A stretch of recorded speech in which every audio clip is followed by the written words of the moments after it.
prečo som sa dal na tento šport, tak som obrovský fanúšik boxu a každoročne chodím podporovať a pozerať sa na Knockout. A potom prišla aj výzva od Goral Gymu, či sa nezúčastním výzvy, tak som neváhal a som ju prijal. Moja motivácia trénovať je to hlavne zlepšenie fyzickej kondície a taká obrovská psychohygiena, hlavne by som povedal.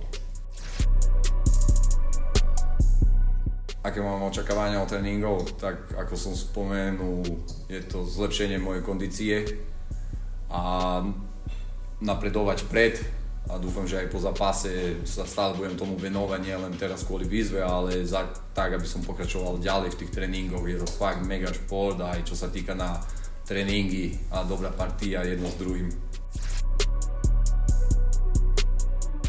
Aké mám očakávania zo samotného zápasu, tak hlavne ide to novú skúsenosť a zažiť si to sám v ringu, nie len spred ringu ako samotný divák, čo som chodil pozerať a vyskúšať si to na ostro. To je moje pocity zo samotného zápasu.